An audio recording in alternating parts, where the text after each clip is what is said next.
Good evening, all of you, and good morning to some people who are in a different time zone. I know Persis for sure is having very early morning now.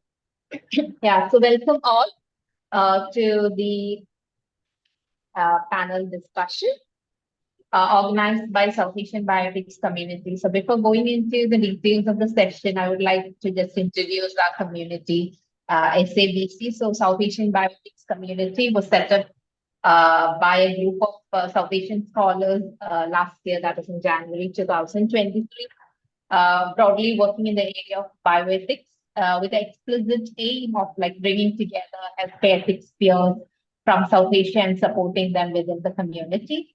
And we aim to contribute to global bioethics discourse and activities from the South Asian perspective through our network. And we would welcome all interested global South scholars to join this community and support each other.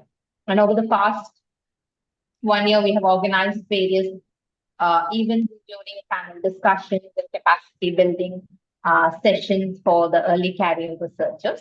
So this is our first event for the year, where we are focusing on how to ensure reproductive justice with regard to reproductive technologies, and shall look into the challenges and good practices around the question of justice and ethics in reproductive technologies from the perspective of India, Pakistan, and Bangladesh. So today's discussion will be moderated by myself, Sunu, and Dr. Priya Sharma, Post-Doctoral Fellow at the Department of Humanities and Social Sciences, IIT Bombay. And the panelists for our session today are Professor Sadiah and Ahsan, who is the Medical Director and Consultant Gynecologist at the New Beginnings Healthcare and Concept Fertility IVF Center, Karachi, Pakistan. She's serving as the Vice President of the Association for Mothers and Newborn and is a member of the National Committee for Maternal and Neonatal Health, Pakistan. She's also an executive member of the Academic Board and ex-Vice President of the Society for Obstetricians and Gynecologists, Pakistan. Welcome, Dr. Sadiah. Professor Sadiah. And we have with us Dr. Asmat, who is a lecturer at the Department of Philosophy, Jagannath University, and a visiting assistant professor at the Department of History and Philosophy at North-South University, both located at Dhaka, Bangladesh. She received her PhD in healthcare ethics from Duquesne University, Pittsburgh, USA. Her research expertise concerns bioethics, ethics of emerging technologies in healthcare, and research ethics. We have also welcomed Dr. Asmat to this panel discussion today. We also have with us Ms. Persis Naumann, who is a PhD candidate and adjunct faculty at the Center for Global Health Ethics and School of Nursing, Duquesne University, Pittsburgh, USA. As a 2022-23 Fulbright Nehru Research Award recipient, Persis conducted her bioethics research in Chennai, India, on how social stigma impacts healthcare decision-making among women with involuntary childlessness in Tamil culture. As a global health ethicist with interdisciplinary experience, she specializes in healthcare ethics, research, teaching, practice, and policy, particularly at the intersections of class, culture, and gender. And welcome, Persis, to this discussion today. So to kickstart the discussion, I would like to give an overview about the assisted reproduction in India. So according to the World Health Organization, the prevalence of infertility in India actually ranges between 4 to 16.8%. And the presence of these reproductive technology or the assisted reproductive technologies have actually played a very crucial role in helping individuals and couples who experience infertility to form families. But we know that many are not able to access these because of the presence of these technology-driven services being mostly concentrated in the private sector. And according to the International Federation of Fertility Societies, in 2022, India has 2,000 ART centers, which is the highest among of all the reporting countries, and out of which only 25 are in the public sector. And lack of any centrally sponsored teams to actually aid or give any form of assistance for these couples many are not able to access this care. And also, there's an unregulated market of ART in India, and this needed law that put regulations on practices, such as we know that practices such as doing multiple pregnancies, fetal reduction, non-consensual extraction of gametes, all these things. So the regulatory vacuum in this field of ART in India has been filled by the Assisted Reproductive Technology Regulations Act 2021. And also we have the Surrogacy Regulation Act 2021. However, the Act also, we all know that it holds the paternalistic conservatism at its core, favoring heteronormative family formations while excluding a majority of other people of other orientations. And also by prohibiting compensatory surrogacy, the law also undermines women's autonomy and reproductive labor. So considering the social implications of childlessness and the importance of motherhood and the fragmented nature of information given to couples on the treatment, success rate, side effects, etc., in a market-driven space for assisted reproduction, couples are actually not given much choice for alternate possibilities of voluntary childlessness and adoption. As a result, couples and particularly women, due to the gender implications of infertility, keep trying to have a child with these techniques, which are at times unaffordable to them. So in this context, we want to understand how we can achieve reproductive justice with regard to reproductive technologies. We would like to learn from what is the experience in other countries from our panelists. I would like to hand over to Priya to continue with this discussion. Thank you, Sunu. So I don't know if Sunu introduced herself. Sunu, Dr. Sunu is with the Department of Public Health at Amrita Medical Institute in Kerala, India. Thank you, Sunu, for this overview of the ART scenario in India. In my own doctoral research, which was around the surrogacy law, I kind of traced how the law came into being and what were the different revisions that were made to it while it was a bill in the parliament. And eventually what we have, Sunu has discussed that with us. But while my own research was going on, I would look at the rules in the UK or in the USA, at most what was happening in Nepal or Thailand, because that was how the surrogacy industry was moving once it was, say, the foreigners were barred from coming to India, and then there were other restrictions put in place in India. For example, commercial surrogacy is no more allowed in India. But to my own surprise, I had not looked into what was happening in our own neighboring states, countries like Pakistan and Bangladesh. And it was only when we decided that, okay, let's have this panel, that I started researching on how ART, different, things within IVF, egg donation, sperm donation, and even surrogacy was taking place in Bangladesh or not taking place in Bangladesh or Pakistan for that matter. So the first question that we would want to begin this discussion with is to just understand broadly what is the scenario of ARTs in these neighboring countries, what is allowed and what is disallowed, just a broad overview, and then we will move on to more specific questions. So I would like to start with Professor Sadiah, who is an infertility expert, to let us know about the scenario in Pakistan. To you, Dr. Sadiah. Yeah, thank you, Priya. So in Pakistan, surrogacy is not allowed. It's considered illegal. It may have been happening without, against the law, but the law came into being in around 2017. There was a case against going through surrogacy. Yeah, my so transaction. So it was passed Maybe into it's a a law total RBI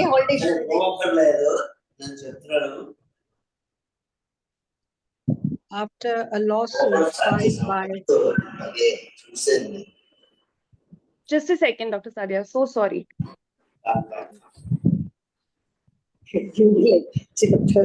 No, we can't. Request everyone else to please mute themselves. Give us a second, we'll just mute people. Is that a problem? Okay. She's an asset to you also, didn't tell us. Okay.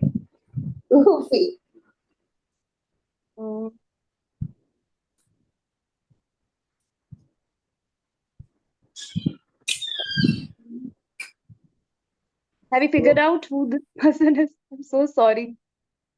It's Ritesh. Sunu, you will be able to mute him. Please, could you do Yeah, that? I have muted few people. Okay.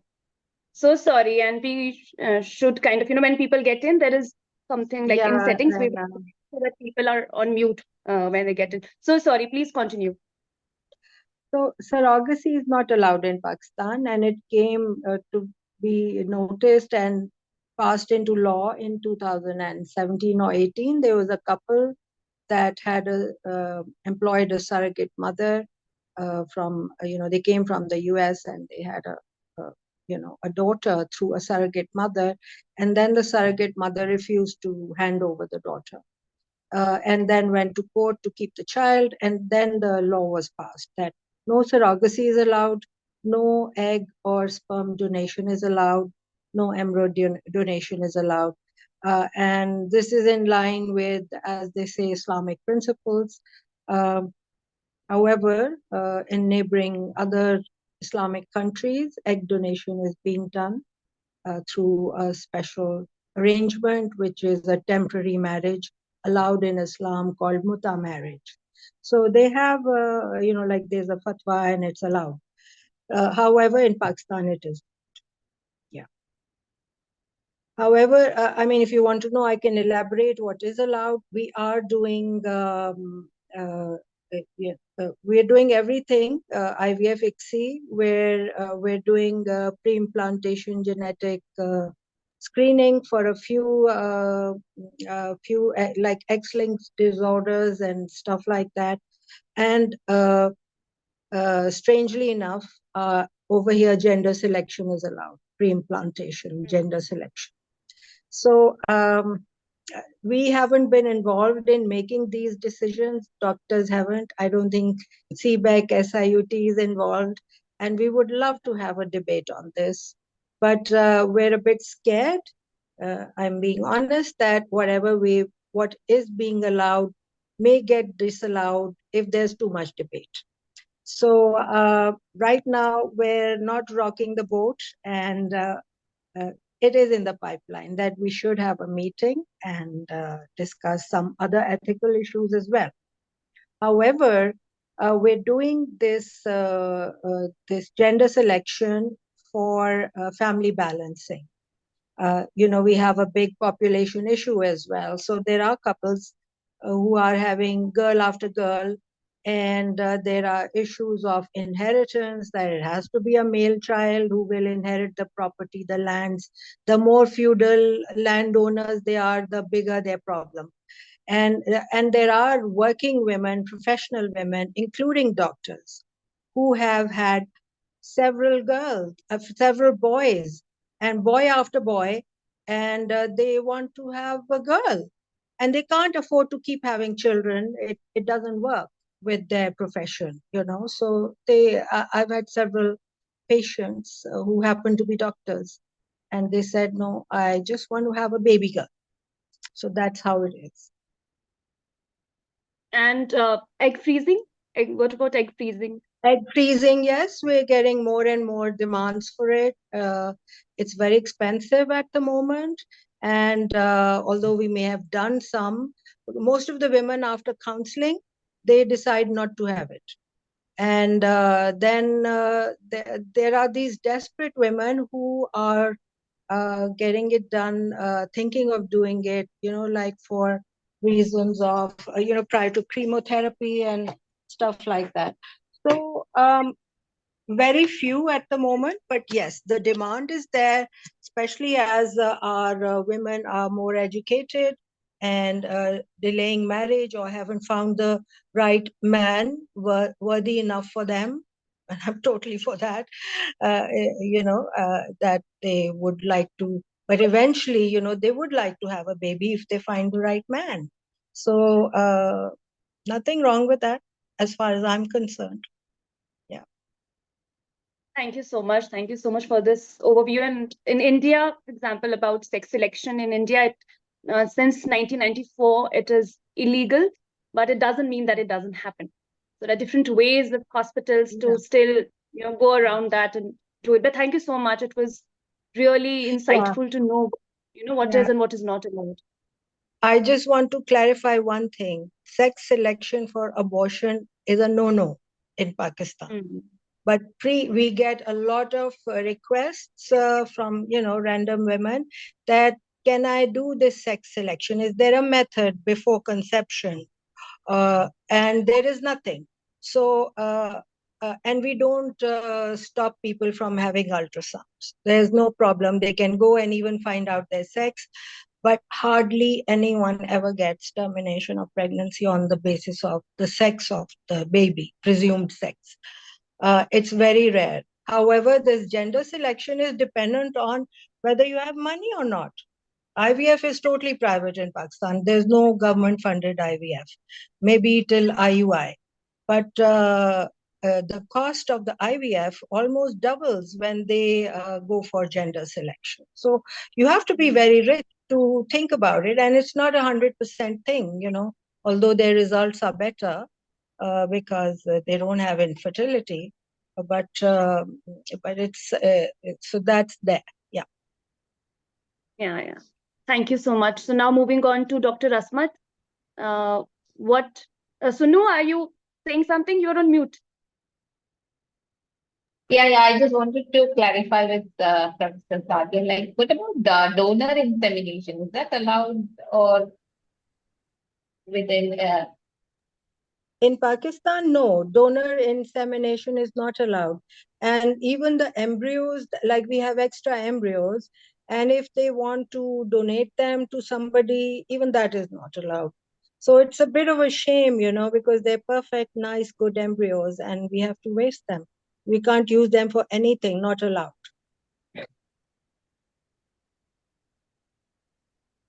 I think we can move on to Dr. Asmat now and get the perspective from Bangladesh. Mhm. Thank you so much for the introduction and invite. So I'm not a physician. I'm a bioethicist instead. So my reply wouldn't be like a physician, or not so many statistics I would include here.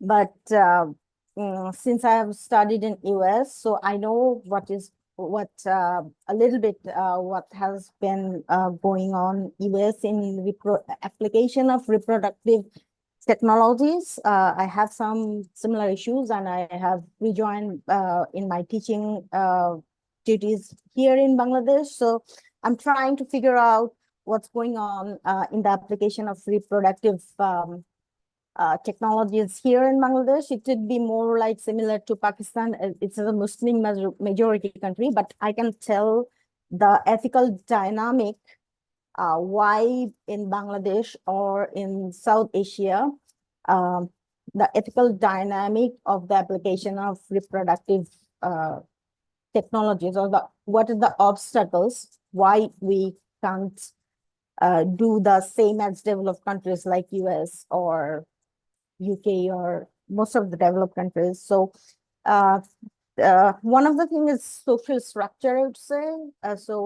If we look at the developed countries, those are egalitarian society or individualistic society, whereas in our South Asia is mostly communitarian or relational society. So that is one of the reasons. Also social determinants of health, such as one of the thing is in Bangladesh is poverty. So like Professor Sadiah said,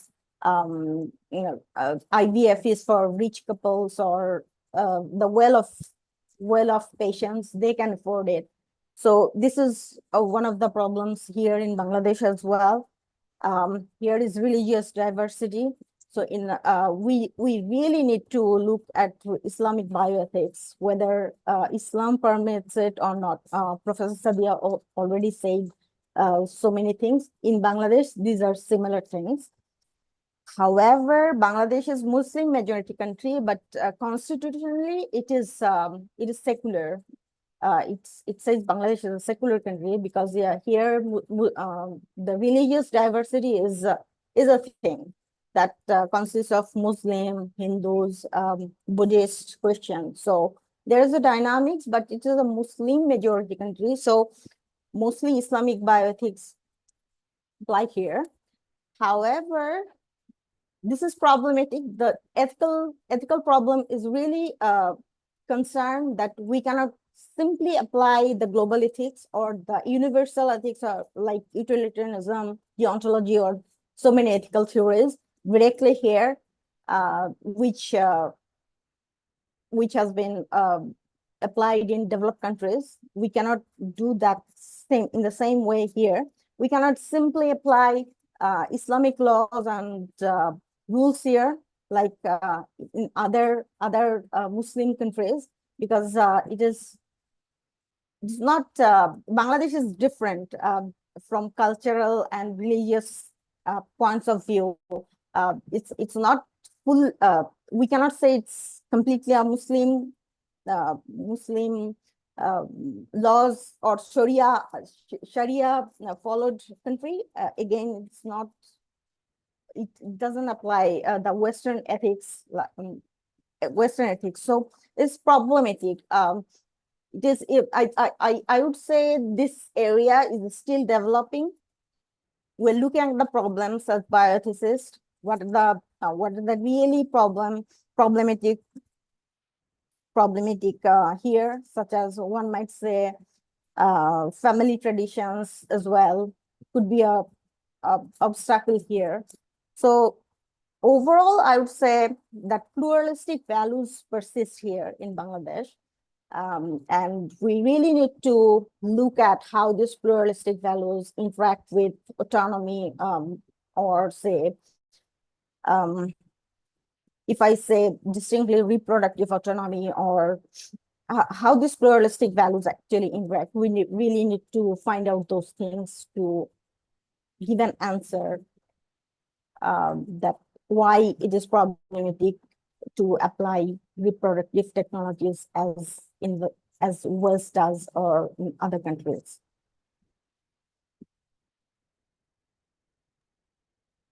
Thank you so much, Dr. Asmat. And I think it is very interesting to note, and thank you so much for pointing that out, that though Bangladesh is a Muslim majority country, constitutionally, it does not, it's not a religion specific country, unlike Pakistan.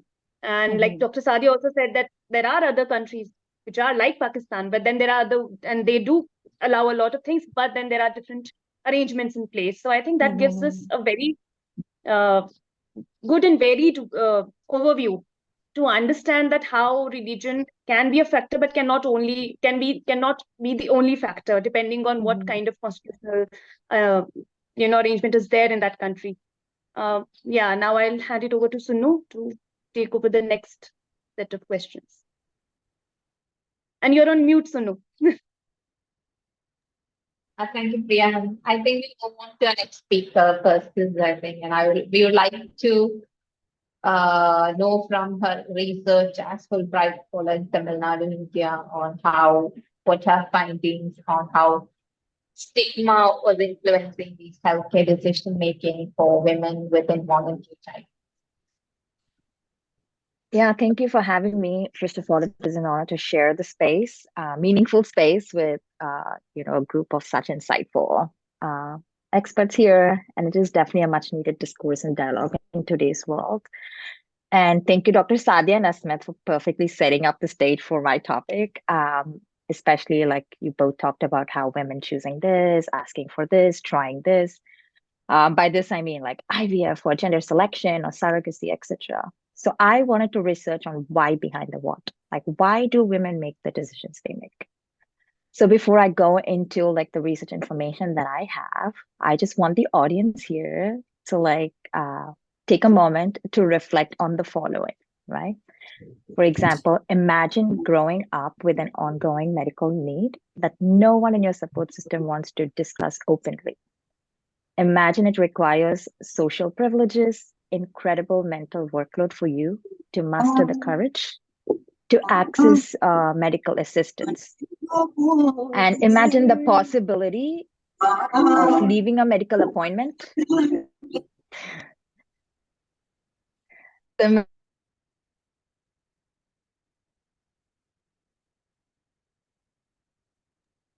Persis, I think, yeah, have gone on mute. Oh, okay. Is it okay now? Cool. So imagine the possibility of leaving a medical appointment feeling more ashamed than before. Imagine the often available treatments for your health condition do not adequately account for your overall well-being, right? But rather reinforces society's construct of your worth as a woman, as a mother.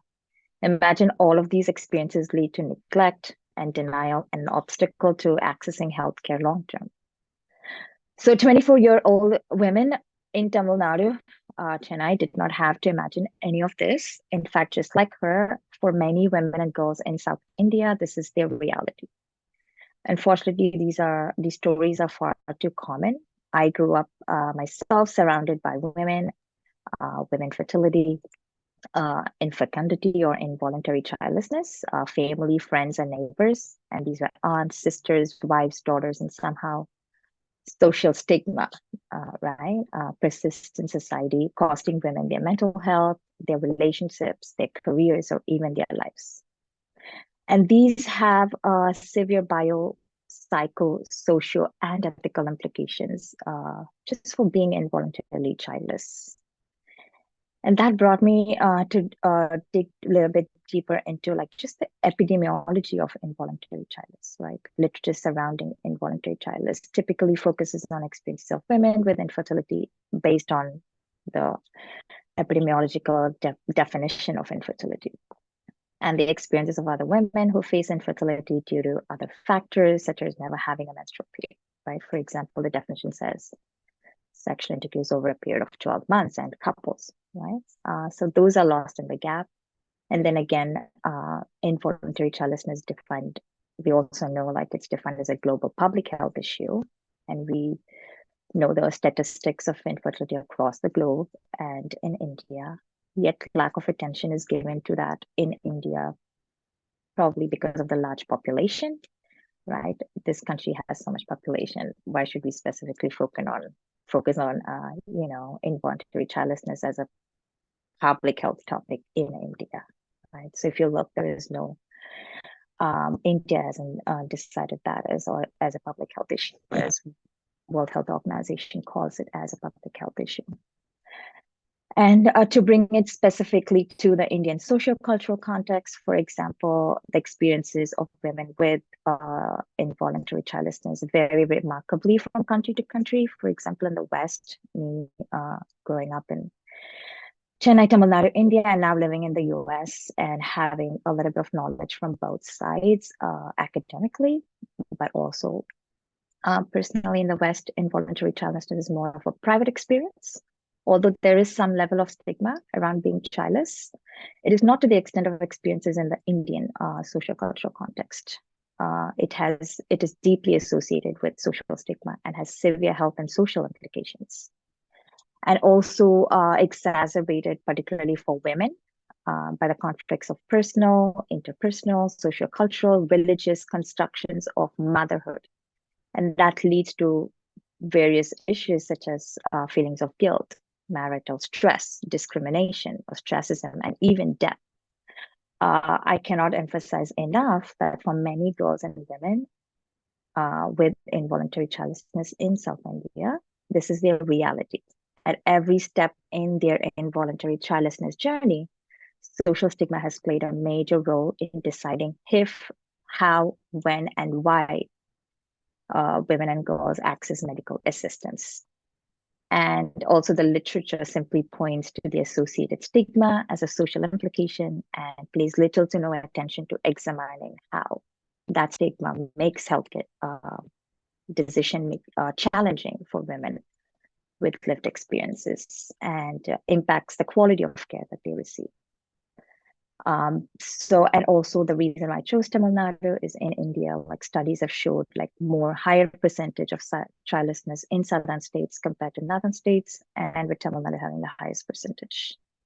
And also I was on a mission to bring the voices of women with lived experiences into healthcare policies that affect them.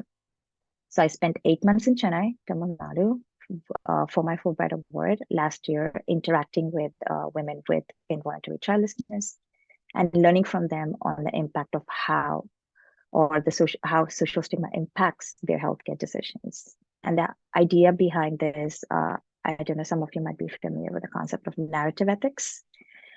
That is to elucidate the patient's story through the patient's cultural lens, because the patient's story or narrative is a rich source of data that can be used to analyze. Normative approaches, for example, things like Asmat talked about, how global healthcare ethics principles or policies, or Western ethical principles or policies, which are predominantly used even in the global South, may not be accurate or adequate for the local population.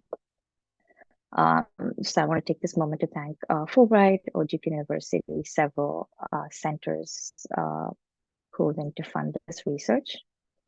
And additionally, I wanted to bring the voices of women with lived experiences into the research process itself that shapes the data needed for creating these policies. So I want to highlight community engaged research. So in this project, I incorporated a concept called public involvement in research, which means not doing research for or about someone or public or patient, but doing research with them. So since I have not experienced involuntary childlessness myself, or I don't have the lived experience, but various factors motivated me to do this, I involved 2 women with lived experiences to be on my advisory panel from the very beginning of writing the protocol to writing the informed consent to interviewing women with me. And they're continuing to give me feedback till I publish or even after that, right? So just to summarize, in a traditional Indian society, which I also saw in the comments, some of you writing about how relationships are close-knit and interconnected. In Indian culture, individuals are so deeply rooted in family and community that family is the source of their hope and strength. An individual's feeling of being connected to others is very strong, and that family matters very much. At the same time, because of the deep-rooted connection, family and society have an influence on people's lives, including healthcare. So family, friends, and society that are constantly involved and influence a person's life also have the opportunity to be involved and influence a person's reproductive life. So within this interconnected relationship, there's also social selection of favorable or unfavorable human differences based on the culturally created and sustained identities. These identities and differences matter socially, and they carry a certain weight. So women's identity in society is based on her social role as a mother culturally, and the status of a woman lies in her reproductive ability. So women's sacred duty, as enshrined in religious laws, for example, in Hindus, Muslims, Sikhs, or Christians alike, is motherhood. That's one common theme across religion, right, or culture. And therefore, central to women's power and well-being in Indian culture especially is her role of bearing and nurturing, of bringing up her child. In Indian society and culture, parents take care of children, and then children grow up and in turn take care of their old age parents. So therefore, women in old age depend on children, particularly sons, that we talked about, gender selection, right, in terms of or assisted reproductive technologies, for economic security in a country with fewer governmental social welfare programs. Moreover, in some religious groups, when a mother dies, a son makes possible essential religious rituals. So for significantly wealthy families, sexual reproduction allows for social reproduction, which means the orderly transfer of privilege through inheritance to the next generation of kin. So hence, how women finds her identity, respect, power, security, kinship, and freedom through motherhood. So therefore, motherhood serves critical cultural functions in Indian hierarchical society, stratified by, again, gender, class, and caste, that are masked by psychological and sentimental discourses. So therefore, being able to give birth to a child is very important, and childlessness becomes a huge problem. And this leads to stigma-related processes. And those who are unable to have a child are being labeled, set apart, and linked to undesirable characteristics, which leads to status loss, discrimination by people in social power. That is all to say, social stigma thus becomes acute within the interconnected relationship in a Indian socioculture. So this is a little bit of like, or like the overall research summary from related to like social stigma and how the why behind the what, why women choose arts and all of those.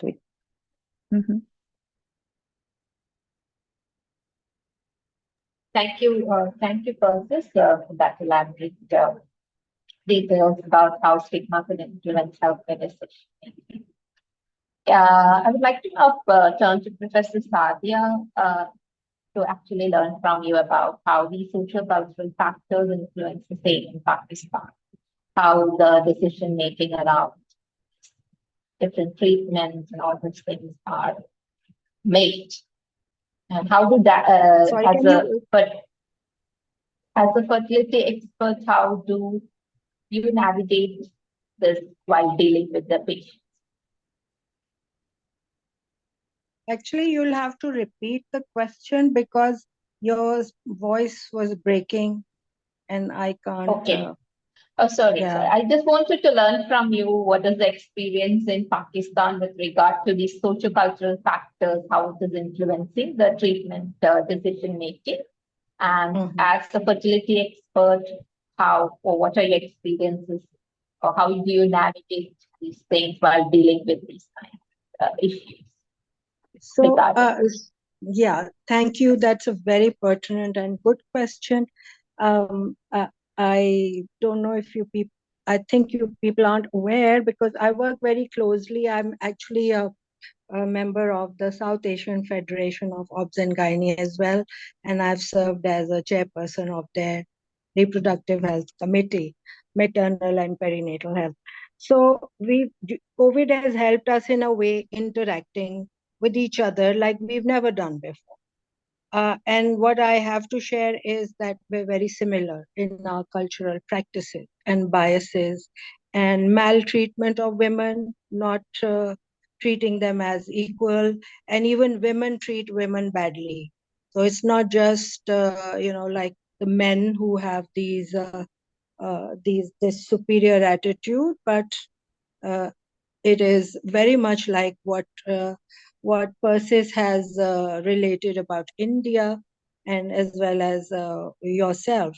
So a woman who cannot have a child is virtually, her marriage can break down. She's not really considered a proper whole woman in our society as well.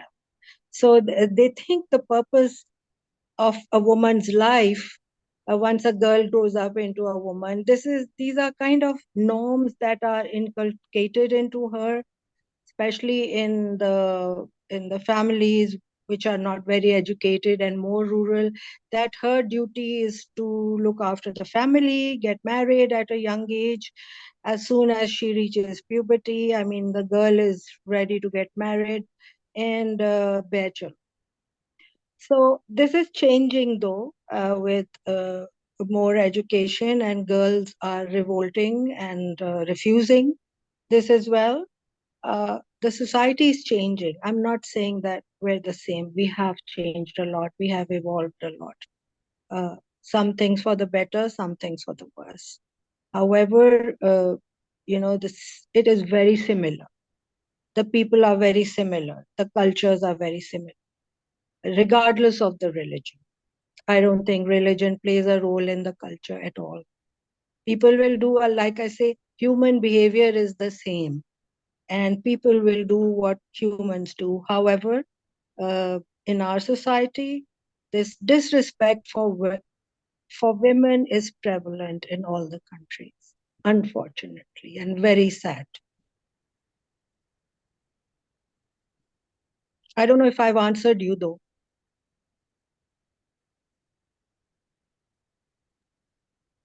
Yeah, yes, Professor Sadiah. Thank you for that, giving that insight on how cultures are similar across the country. However, can I just add something? When I was talking about other Muslim countries, I was asked to give a talk on this several years ago about the ethics and the religion, and Iran and several other Muslim countries, which includes maybe Turkey and Lebanon as well. Lebanon is very advanced, where sperm and egg donation, everything's allowed. And Iran has a fatwa from their imam. And this is not recent, this is over 10 years ago. The Imam Khamenei gave the fatwa that egg donation is allowed with muta marriage. So they do it with a lot of, protected by the law, the religion, it's allowed.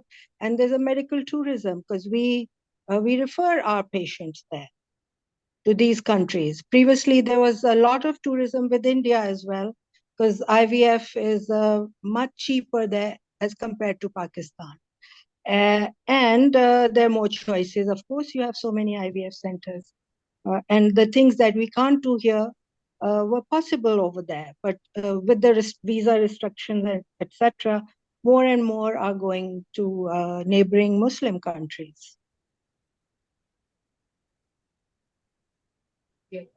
Thank you, Mr. Sadiah, and also to add something from my own research, whether the presence of these, I also worked on infertility for my PhD work. So presence of these technologies, the assisted reproductive technologies, as we say, when we talk about it has provided more choices to women, I doubt whether we have actually given them more choices, because in my study, what I found that these technologies are more restrictive for them, because it is creating, another layer of difficulties for them, because the presence of this technology now adds more stress for them, because yes, there is a technology available there. So at any cost, you have to kind of access it. Otherwise, you're not seen as a good woman, because any good woman will have to kind of, do anything to achieve that motherhood.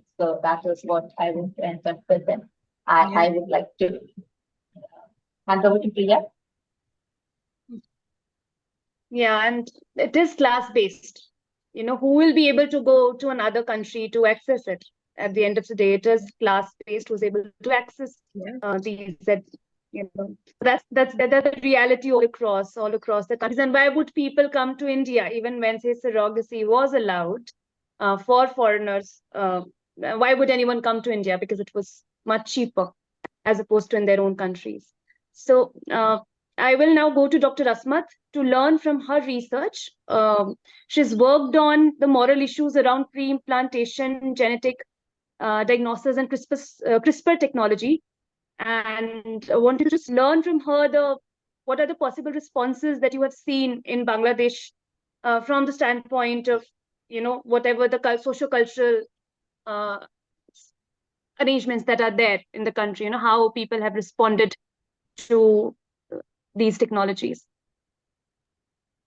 Thanks, Priya, for your question. I think this is, I have worked a little bit of the ethics of PGD. PGD, pre-implantation genetic diagnosis. So I think if I want to answer you, there is no straightforward answer on it. But if I want to answer correctly, I need to look at what is the dominant Western ethical principle here first, and second, how Islamic bioethics reply to it, and then what are the cultural values or socio-cultural or religious aspects, how those interacts, and how we can apply the major ethical principles here in Bangladesh. So I'm going to briefly share about what is the major or dominant ethical principle currently in the ethics of PGT. That is, for instance, Julian Savulescu considers procreative autonomy, or his ethics of procreative beneficence. So in the first premise, it's like it argues that parents have an obligation to care about the potential for the well-being for their future children, In the second premise, it says some specific genetic traits make our life most advantageous. And in the third premise, it argues like it is possible by means of CRISPR or such technologies to select some specific genetic traits with which can make the life of a child most advantageous. And based on these premises, it concludes that parents have a moral obligation to select those genetic traits in order to ensure the most advantageous life of their children. So these arguments can be applied also to select or to defend the aspects of designer babies also. However, there are some problems as well to this ethics as well. For the time constraint, I'm going to talk about a little bit of Islamic ethics, what it says about, for instance, IVF or similar kind of. There is, I think, research in Islamic bioethics about PGD. Yes, there are issues like that, but how exactly it can respond in the context of Bangladesh, it is still inadequate and underdeveloped. However, like Professor Sadiah said, that in within Islamic bioethics, IVF is applicable only the marriage couple, within the context of marriage couple, but not so broadly. We can apply it like the developed countries or some other Muslim countries like Lebanon. They are advanced, and so this type of this stuff. So I think how we can give an answer in the context of Bangladesh, we need to really find out how this Western ethics and this Islamic ethics interact with each other. So, for example, in our culture, we make healthcare decisions through relational autonomy, not individual autonomy. This is similar, I think, for India as well, or Pakistan as well. I mean, our family makes the medical decisions, not we have seen much application of individual autonomy. So yes, of course, this is an obstacle for in the context of Bangladesh, how we can apply this reproductive technologies. Also, I have I would say that Western egalitarian society, such as in their couple makes individual decisions, or they have much libertarian outlook, which is absent here in Bangladesh. So these are the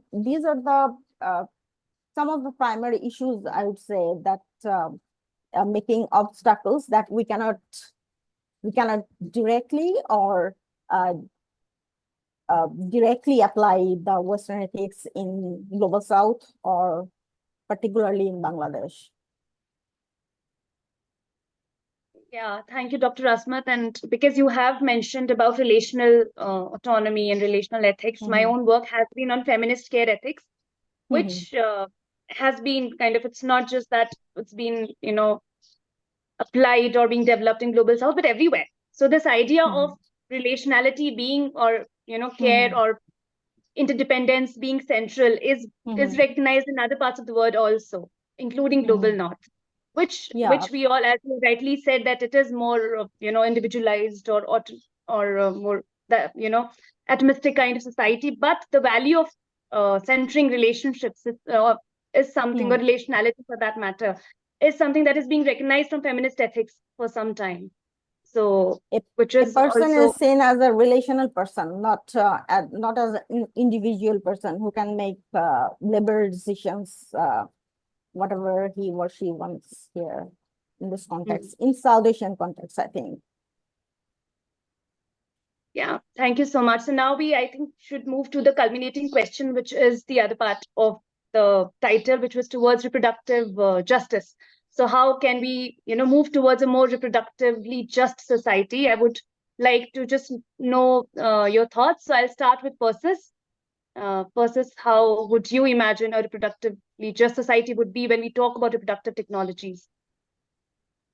That's a great question, right? And as Asmat and Dr. Sadiah and all of you pointed out, and also in the comments, people talk about like how autonomy-based, because reproductive justice proponents have increasingly started using autonomy-based approach, and women have been like fighting and being resilient in addressing not just involuntary childlessness, but based on my topic, also the stigma associated with involuntary childlessness, right?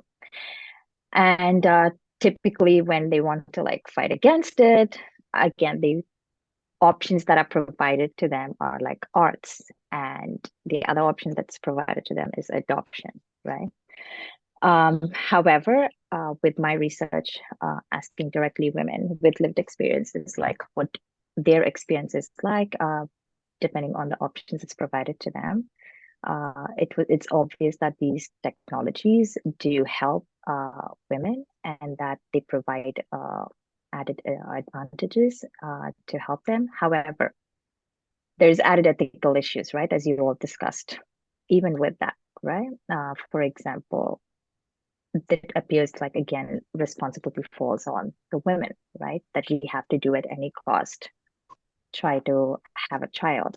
So the autonomy based always isolates women. It again isolates women, and it exacerbates stigma than actually addressing it. So in my research, personally, I'm from a reproductive justice point of view, we want to move from cure-based approach to care-based approach, right? That also integrates the relational autonomy that you guys are talking about. Predominantly cure-based predominantly focus on addressing involuntary childlessness or focusing on the biological care, trying to fix the problem all the time, right? It doesn't focus on the overall holistic well-being. And at the same time, ethics in context approach, where culturally we are also interconnected, so we don't really make decisions on our own, and how there's so many influences that helps us make decisions. So why don't we look at that as a positive thing and use enhanced supported engagement process to help community to make decisions that doesn't necessarily isolate women, but provides the support. So with that concept, there's a growing movement of being childless not by choice. I know Sunu earlier mentioned about the options, including, not just arts and adoption, but also choosing voluntary childlessness, right? However, this may not come under voluntary childlessness, because again, there is another group that are voluntarily childlessness, but not biologically infertile or have childlessness issues, right? So it will called by so it's called as childlessness not by choice. There's a growing movement. Women are choosing to not go for aggressive arts therapies or adoption, but start to live childless. And however, again, even that they do it in isolation, right? Based on the culture. So there is a support that's needed. So concept of supported engagement that stems from the healthcare professional, family, and community that would help address that as well. Because that's something women mentioned. The first person they go to when they find out about involuntary childlessness or childlessness is their healthcare provider, right? And what options the healthcare providers provide for them is key in not exacerbating the stigma, or again, putting the responsibility on women and female patients alone to live up to, again, in the comments someone mentioned about live up to the ideals or motherhood, and that they can be more supported. Mm-hmm. Thank you. Thank you so much, Persis. I'll go to Dr. Sadiah now. Dr. Sadiah, what would be a more how do you think we can move towards a more reproductively just society with all that we have right now going around us? Number one is education. I think the more educated women are, particularly, that would help. And women need to be kinder. You know, they need to be kinder, they need to be empathetic, and that typical saas bahu thing that carries on in our cultures, we know that it happens across the subcontinent. That needs to change. Just because you were treated badly by your in-laws or your saas or even father-in-law, you are raising that son. Okay, you raise that son, and you can raise him with the right values. You can raise your daughters with the right values, and you can change yourself and not be like that horrible woman to your daughter-in-law. And you can raise your daughters to be accomplished women, not to be married women, to just be a baby making machine. So there's nothing wrong with it. And Islam is considered a very conservative religion. It's actually very liberal. I'm also a product of this society, and so is Asmat from Bangladesh. I assume she's also Muslim. So, so if Iranis can do it, the Lebanese can be so advanced in their bioethics.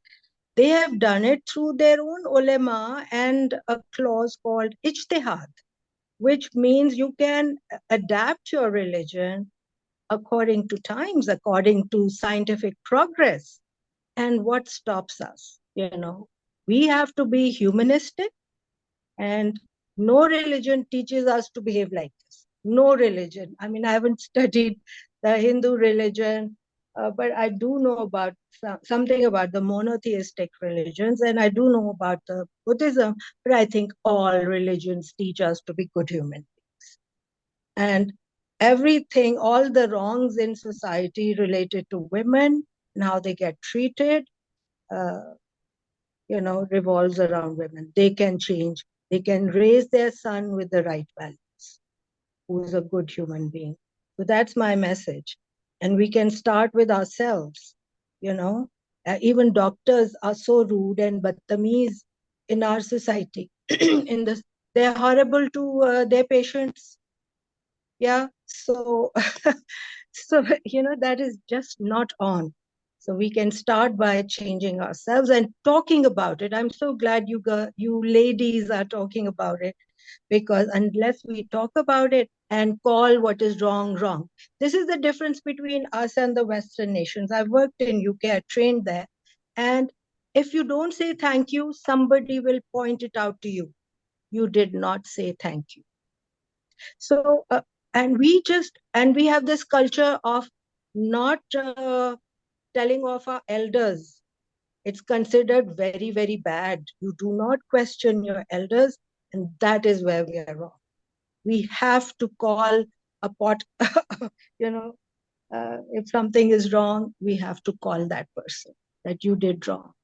And I think our cultural, this thing that, chota hai to wo chota behave karega, kal ki ladki, kal ka ladka, like, who are you? The younger person is treated like an idiot. That's how we change, I feel. Thank you for bringing the point about doctors, the way doctors treat birthing women, not just in ART, but otherwise also. Yes. So I think that's a huge issue. Disrespectful maternity is something that, we have been seeing all across the world. So that obstetric violence is something that you very rightly pointed out. Why, it is important to just look into that. I think I'll hand it over to Sunu now to place the same question to Dr. Asmat, and then, yeah. Yeah, Asmat, we would like to know your opinions or your thoughts on how we can bring in a reproductive justice. Thanks, Sunu. Also, thanks to Professor Sadiah. I mean, she identified a lot of South Asian cultural context in her reply. I would say, to me, what is the most striking point in reproductive justice in the context of South Asia these patients who are seeking help in reproductive healthcare, or how they would able to apply reproductive technologies in their here. I feel really patients here have lack of information about this, how they should apply these technologies. So here is a much more chance of patients being exploited. So I would say we should work on, as a bioethicist or healthcare ethicist, we should work on how we can reduce the paternalistic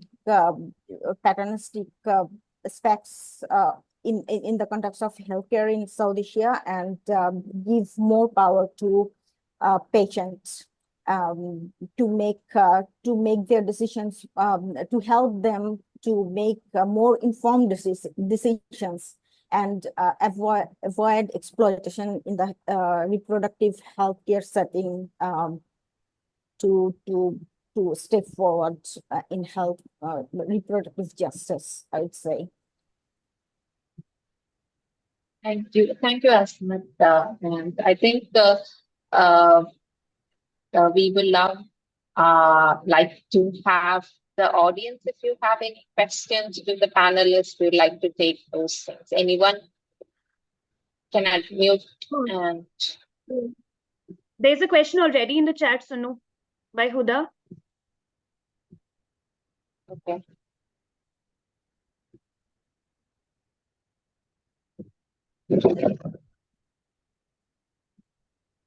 Yeah, so she's asking, considering Pakistan's political climate, especially in areas of reproductive rights and ethics, is challenging.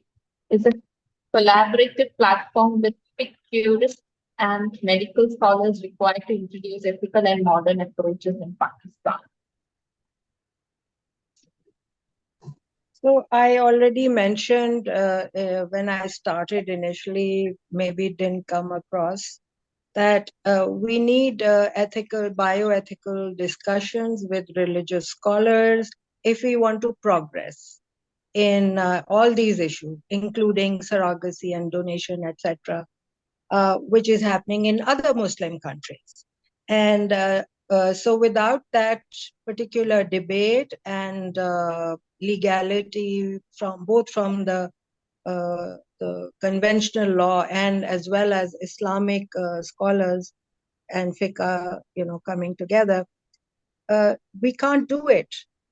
So it has to be, we have to refer those patients to other countries where these things are happening.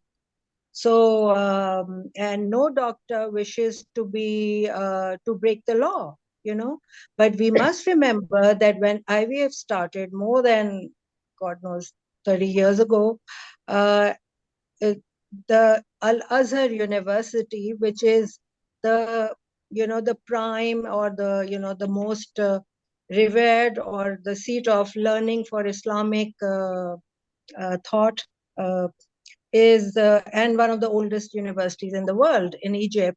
They came up with the fatwa that IVF was allowed in Islam. So that was quite, very, very proactive. And within a year of the birth of the first IVF child, we had this legislation from the highest Islamic body. And subsequently, most Islamic countries have been doing IVF, including Pakistan. But we do need to progress, They showed scientific progress then related to the religion. But yes, the current climate is very, very shady, I think, across the world. It's not a happy place anywhere. And these issues need to be discussed with, like we say, thande, uske dimag ke saath, meaning with a relaxed brain and, with the whole group of people concerned coming together and having a good discussion about it. So I don't see it happening right now, in Pakistan at least.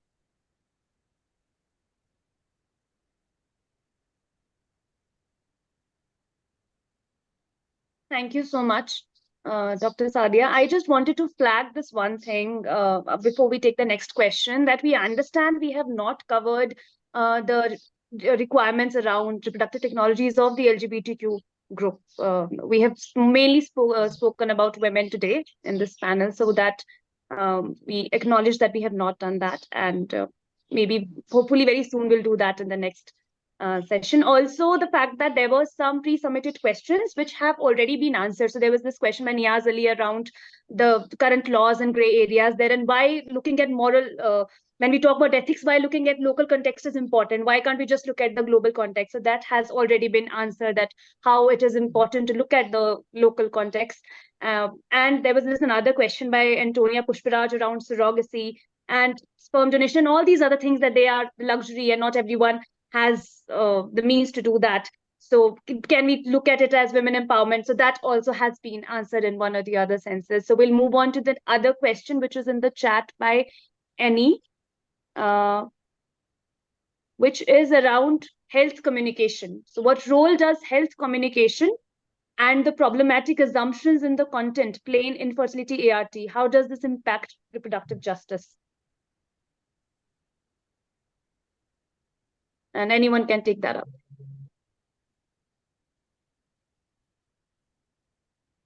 Yeah, Okay, so after Dr. Sadiah, I can like share some insight into that as well. I'll just quickly say in the context of Pakistan, because we don't have sex education in schools, and that plays a huge part in reproductive justice, whatever you may call it, because they don't know about their own bodies, they don't know about growing up, they don't know about human rights even, let alone sexual rights.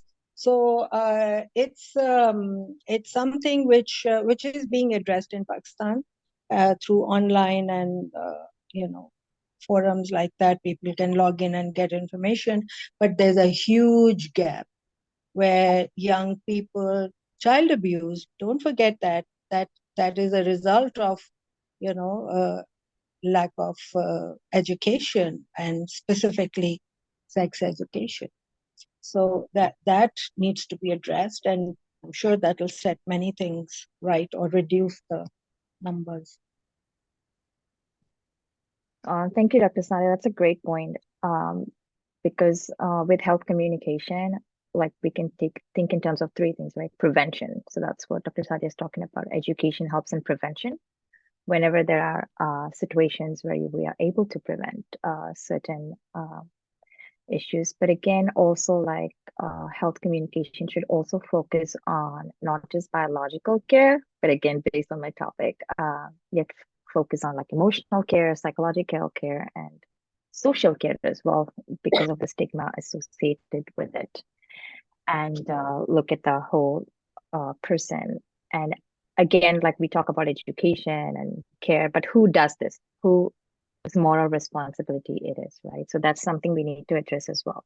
Did doctors play a role in that, or healthcare facilities, should they like take initiatives, or in India in general, like NGOs play a role as well in education a lot when it comes to like sexual and reproductive health, or should they play a role, right? So that's something that needs to be discussed as well. And again, dialogue. First of all, we need to talk about it. Like there should be more discourse, more dialogue, and under education, think about who does those education, right? We need to receive information and resources from the right resources as well. Otherwise, there's a lot of like misinformation and disinformation happening around this topic as well. So probably like based on my research and what women shared, is they expect healthcare professionals to provide all that information to them, educate more. Like probably healthcare industries can collaborate with educational institutes like schools and colleges to like have sessions, talk about sexual and reproductive health. Mm-hmm. Yeah, I think in the context, can I just 30 Yes, yes. seconds maybe? Yeah, so I think in the context of Bangladesh, since especially health communication, I mean, physicians do not take medical ethics course as a credit course here. So this is a problem here. So I think physicians should get more training in how to make concern of informed consent, how to do these things, and informed consent of patients, and how to take into account more of patients' concerns. So these things physicians should get here in Bangladesh, should get more training, education to smooth health communication, especially in reproductive healthcare. Thanks. Yeah, thank you so much, all of you. And it kind of reminds me of a workshop that I did the other day in a nearby rural childcare center here, where there was this 22-year-old newly married woman, and she was pregnant. So I was asking her in the workshop that, was it a planned pregnancy, or, like, how did it go? So it was an invalid question for her, because she did not realize that she had any say in the factor that when does she want to get pregnant. So she just couldn't figure out, why would I ask that question, that was it a planned pregnancy or not, because that was a logical step for her after getting married, is to just have a baby immediately. And I was just wondering that what if she was not able to have one. So, thank you so much, all of you, for this wonderful discussion.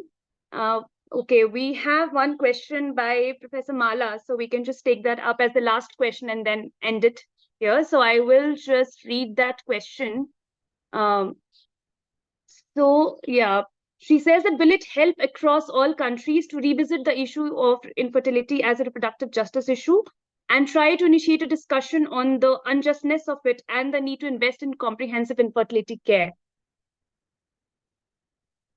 I think, yeah, that is something that I think we all will agree with, in terms of that infertility, I guess, is a reproductive justice issue. But if anyone want to have a quick word, because my co-moderator Sunu has to go. Yeah, Asmat, yeah. I think we need to really know what we mean by all countries, because so far the situation is not to indicate to all countries. Rather, we really need to look at the context, that whether we are talking about developed countries, global south, global north, and which countries particularly. So yeah, so my answer would be, rather than generalizing and answering that whether some aspects can be applied to all countries, we really need to start from the other way around, from the context. So does it Yeah, help? I guess she meant it in terms of India, Pakistan, and Bangladesh. She meant it in terms of these countries.